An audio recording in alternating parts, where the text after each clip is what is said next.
আমরা যে টাকা আয় করি সেই আয়ের মধ্যেই আমরা চলতে চাই, কিন্তু অনেকের ক্ষেত্রে যেটা হয় খরচ এত বেশি হয়ে যায় আয়কে সারপাস করে ফেলে। বিশেষ করে এখন ইনফ্লেশন তো মারাত্মক পর্যায়ে পৌঁছেছে, এটা প্রায় 12 ছুঁই। এবং যদি ব্যক্তিগত ইনফ্লেশন ধরেন তাহলে এটা কিন্তু আরো অনেক বেশি, কারণ এক একজন ব্যক্তির কনজামশন বান্ডেল এক এক রকম। ইন্ডিভিজুয়াল লেভেলে এটা প্রায় বলা যায় যে 18-20-এর মতো, হিউজ। তো এই সময়ে টাকা বাঁচানো খুব কঠিন একটা কাজ, যেহেতু আয় বাড়ছে না, ইনফ্লেশনের কারণে প্রকৃত আয় কমে যাচ্ছে। সুতরাং টাকা বাঁচাবেন কিভাবে? তবে এই অবস্থার মধ্যেও আপনি যদি আপ্রাণ চেষ্টা করেন, এবং আমি 10টা টিপসের কথা বলবো, এই টিপসগুলো যদি আপনি মেনে চলেন তাহলে এই দুরবস্থার মধ্যেও আপনি টাকা বাঁচাতে পারবেন। তবে হ্যাঁ, ভিডিওটা দেখার আগে এই 10টা টিপস লেখার জন্য আমার মনে হয় একটা খাতা কলম নিয়ে বসা ভালো, কারণ পরে আপনার মেমোরি বিট্রে করতে পারে। সুপ্রিয় শ্রোতা, যারা আমার সাথে একেবারে নতুন তারা আমাদের চ্যানেলটিকে সাবস্ক্রাইব করে আমাদের পেজটিকে ফলো করে আমাদের সাথে থাকুন। আর ভিডিওটা যদি ভালো লাগে তাহলে এটা আপনার আপনজনদের মধ্যে ছড়িয়ে দিন, কারণ আমাদের এই ভিডিও প্রত্যেক মানুষের ব্যক্তিগত জীবনের জন্য খুবই উপকারী। অন্তত আমি সেটা বিশ্বাস করি, আমার অনেক ফলোয়ার সেটা বিশ্বাস করেন। তবে চলুন টাকা বাঁচানোর 10টি উপায় কি কি সেই সম্পর্কে জেনে নিই।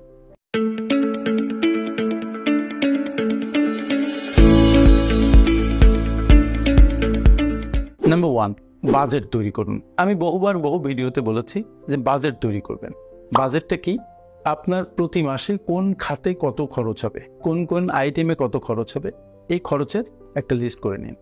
লিস্ট করলে দেখবেন যে আপনার আয়ের সাথে ব্যয়ের একটা সামঞ্জস্য হচ্ছে। আর এই লিস্ট যদি না করেন, যদি বাজেটিংটা না করেন, তাহলে দেখবেন যে আপনার যে আয় সে আয়ের মধ্যে আপনি খরচকে ধরে রাখতে পারছেন না। বাজেট করে একটা অ্যাডজাস্টমেন্টের কাজ করতে হবে। নাম্বার 2, অপ্রয়োজনীয় খরচ বাদ দিন। আপনি যদি আপনার গত মাসের কেনাকাটার দিকে খেয়াল করেন এবং নিজেকে প্রশ্ন করেন তাহলে আপনি অবাক হয়ে যাবেন। আপনি দেখবেন যে অনেক জিনিস এমন কিনেছেন যে জিনিস না কিনলে আপনার কোনো অসুবিধা হতো না, শুধু চোখে দেখে ভালো লেগেছে, বা জিনিসটা তো সুন্দর, এই জিনিসটা কিনলে আমার ছেলে পছন্দ করতে পারে। এই বিভিন্ন ধরনের ইমোশন থেকে জিনিসগুলো কেনা হয়েছে, কিন্তু প্রকৃতপক্ষে না কিনলে আপনার জীবনে কোনো বড় কোনো সমস্যা হতো না। একে ইম্পালসিভ বাইং বলে। তাই এরকম অপ্রয়োজনীয় যেগুলো খরচ, এই সময়ে প্লিজ এই খরচগুলো থেকে দূরে থাকবেন। নাম্বার 3, স্বয়ংক্রিয়ভাবে সঞ্চয় করুন, that is automatic savings plan. এখন সব অনলাইন ব্যাংকিং আপনি জানেন, ব্যাংকেও আপনি বলে দিতে পারেন যে আপনার রেমুনারেশন বা স্যালারির টাকা ব্যাংকে ঢুকলে ব্যাংক সেটা বিভিন্ন অ্যাকাউন্টে ট্রান্সফার করে দেবেন, আপনার সঞ্চয়ী অ্যাকাউন্টগুলো। অথবা যদি সেটা না করেন তাহলে অনলাইন ব্যাংক আপনি নিজে হাতে ব্যবহার করতে পারেন through your mobile or laptop. যখনই টাকা ঢুকবে আপনার কয়েক মিনিট সময় বসে আপনি ওই টাকাগুলো বিভিন্ন জায়গায় ট্রান্সফার করে দেবেন, তাতে ওই টাকাগুলো আপনার খরচের হাত থেকে বেঁচে যাবে। নাম্বার 4, ডিসকাউন্ট খোঁজ করুন। দেখুন, টাকা ইনকাম করা খুব কষ্ট না? তো টাকা ইনকাম করা যদি প্রচন্ড কষ্টকর হবে, তাহলে টাকা সঞ্চয় করা, এই ব্যাপারে প্ল্যান করা, এটাও তো কষ্টকর। পৃথিবীতে কোনো কাজই সহজ নয়।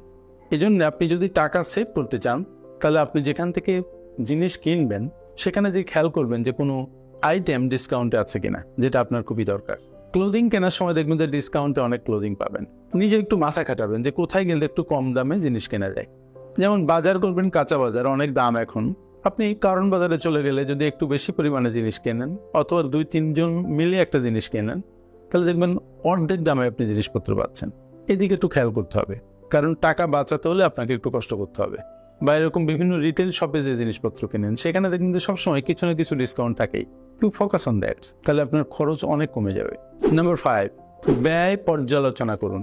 ওই যে প্রথম বলেছিলাম বাজেট করার কথা, বাজেট করার পরে আপনি যে খরচ করছেন, এই খরচ করে আসার পরে আবার একটু পর্যালোচনা করবেন যে আপনি আসলে ঠিক খরচ করেছেন কিনা।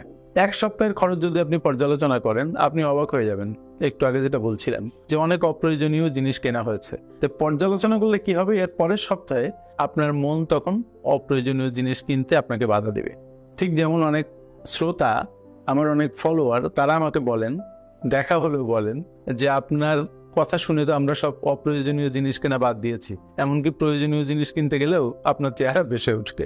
That is true. সুতরাং আমার চেহারা বেশে ওঠা ইম্পর্টেন্ট না, ইম্পর্টেন্ট হচ্ছে আপনি অপ্রয়োজনীয় জিনিস কিনবেন না, আর তার জন্য কি করবেন, আপনার খরচকে পর্যালোচনা করবেন। নাম্বার 6, ঋণ পরিশোধে অগ্রাধিকার দিবেন। কিরকম? আপনার ইনকাম এটা খেয়ে ফেলে আপনার ঋণের সুদ। আমাদের ক্রেডিট কার্ডের যে সুদ এটা অনেক বেশি, যে কোনো সুদ এটা ক্যাপিটালাইজ হয়ে হয়ে এটা অনেক বেড়ে যায়। সুতরাং আপনার যদি 2-3টা লোন থাকে তাহলে যে লোনের ইন্টারেস্ট সবচেয়ে বেশি সেটা আগে পরিশোধ করবেন, তারপরে যেটা কম ইন্টারেস্ট সেটা পরিশোধ করবেন। এইভাবে পরিশোধ করতে করতে ঋণ মুক্ত হওয়ার আপ্রাণ চেষ্টা করবেন, এবং একবার ঋণ মুক্ত হলে খারাপ ঋণের ধারে কাছে যাবেন না। নাম্বার 7, প্রতিদিনের ছোট ছোট খরচে মনোযোগ দিন। আমরা ছোট বলে যে কোনো একটা কিছুকে খুব উপেক্ষা করি। যেমন ধরে নেবেন ললিপপ। এখন ভালো ভালো একটা ললিপপের দাম 50 থেকে 100 টাকা। ললিপপ যদি 5টা করে কিনেন আপনার পরিবারের সদস্যদের জন্য, তাহলে কিন্তু 250 টাকা বা 500 টাকা। চিন্তা করে দেখেন, একদিনে গেল এটা 250 বা 500, কিন্তু এক মাসে এটা কত? অনেক। এরকম ছোট ছোট যেসব খরচ, ছোট খরচ, কোনো ছোট জিনিস কিন্তু ছোট নয়, ছোট জিনিস একসাথে করলে অনেক বড় হয়ে যায়। এই জন্য প্রত্যেক দিনের ছোট ছোট জিনিস কেনার প্রতি খুব মনোযোগ দিবেন এবং বার্গেন করে জিনিস কিনবেন। আমি কালকে রাতে মেডিসিনের দোকানে যেয়ে মেডিসিন কেনার পর আমি বললাম যে আমাকে ডিসকাউন্ট দাও, হাসতে হাসতে বললাম, সাথে সাথে ওরা 50 টাকা কমিয়ে দিল। তারা কিন্তু তাদের মতো একটা ডিসকাউন্ট দিয়েছিল, তারপরে আবার 50 টাকা কমিয়েছে। আমি যদি এইটুকু কথা না বলতাম কমাতো না। সুতরাং আমরা দিনে তো অসংখ্য জায়গায় খরচ করি, প্রতি জায়গায় একটু কথা বলুন না, একটু বার্গেন করুন, একটু চিপ হয়ে কেনা যায় কিনা কয়েকটা দোকান ঘুরে দেখুন, বেশি সময় লাগবে না, কিন্তু আপনার টাকা বেঁচে যাবে। ছোট ছোট টাকা বাঁচা মানে কিন্তু অনেক বড় টাকা বেঁচে যাওয়া। নাম্বার 8, বিনোদনের খরচ কমান। আমাদের জীবনে সবারই বিনোদন লাগে, বাট আমাদের দেশে মানুষ বিনোদিত হওয়ার খুব বেশি সুযোগ সুবিধা নাই, যেটা বিদেশে আছে। তারপরও ভালো লাগছে না, কেউ চলে যায় কক্সবাজার, কেউ চলে যায় সিলেট, কেউ চলে যায় সুন্দরবন। কিন্তু যখন আপনার টাকা অনেক অল্প, তখন চাইলেই বারবার বাইরে না যেয়ে, বাইরে না খেয়ে অল্টারনেটিভ কি করা যায় সেটা একটু খেয়াল করা দরকার। যেমন ধরেন জিমে গেলে অনেক পয়সা খরচ, জিমে না যেয়ে যদি আপনি পার্কে যান 1 পয়সা খরচ নেই, এক্সারসাইজ কিন্তু হবে। আপনি কোনো জায়গায় যে বাইরে 2-3 দিন না থেকে দিনের দিন যদি কোথাও যেয়ে ঘুরে আসা যায়, তাহলে আপনার বিনোদনও হবে পরিবারের সদস্যদের নিয়ে, পাশাপাশি কিন্তু আপনার অনেক টাকা হাত থেকে বেরিয়ে যাবে না। আপনি আপনার লাইফ প্যাটার্নের অনুসারে ভেবে চিন্তে এটা আপনি ঠিক করবেন যে আপনি বিনোদনের ক্ষেত্রে কোথায় খরচ কমাবেন এবং আপনার বিনোদনে কোথায় কোথায় খরচ হয়। আপনি যদি এটার পরে ওয়ার্ক করেন তাহলে দেখবেন এটা আপনার খরচ এমনি কমে আসবে। অনেকে সিগারেট খেয়ে মদ্যপান করে বিনোদিত হয়, সেগুলো বেশ এক্সপেন্সিভ এবং এটা শরীরের জন্য নট গুড। এখান থেকে আস্তে আস্তে সরে আসুন, আপনার খরচ কমে যাবে। নাম্বার 9 এবং মোস্ট ইম্পর্টেন্ট, যে জরুরি তহবিল গঠন করুন, যেটাকে আমরা ইমার্জেন্সি ফান্ড বলি। Emergency fund is a must. 2 বছর 1 বছর দরকার নেই, আপনি 6 মাস চলার মতো ইমার্জেন্সি ফান্ড অবশ্যই গঠন করবেন যদি করে না থাকে। আপনি তো বলবেন যে ইমার্জেন্সি ফান্ড করলে তো পকেট থেকে টাকা বের হবে। ইয়েস, ইমার্জেন্সি ফান্ড করলে আপনার বেশ কিছুদিন কষ্ট করে টাকা জমিয়ে এটা করতে হবে, কিন্তু একবার করে ফেললে আপনি অনেক আনসার্টেনিটি মিট করতে পারবেন এবং অনেক বিপদের সময় যে বিভিন্ন জায়গা থেকে আপনার টাকা চলে যায়, আপনার গুরুত্বপূর্ণ কোনো সঞ্চয় ভাঙতে হয় বা কোনো অ্যাসেট বিক্রি করতে হয়, এটা তো আপনার করা লাগবে না। ফলে আমি বারবার বলি emergency fund is a must. You must build up emergency fund equivalent to 6 months total expenditure. তবে সেক্ষেত্রেও ওই হিসাবটা করার সময় দেখতে হবে যে 6 মাসের খরচ বিলাস দ্রব্যের জন্য নয়, প্রয়োজনীয় জিনিসের জন্য। নাম্বার 10, সুদবিহীন কিস্তি পরিহার করুন।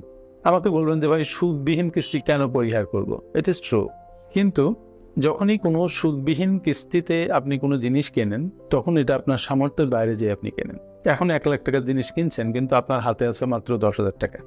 আপনাকে তারা প্রলুব্ধ করছে যে 10,000 টাকা এখন দেন আর 90,000 টাকা আপনি 12 মাসে দিয়েন, কষ্ট হবে না। ইট ইজ ট্রু, কিন্তু আপনি অ্যাডাপ্ট করে দেখবেন যে যদি আপনি নগদে কিনতে পারতেন আপনার খরচ অনেক কমে আসত।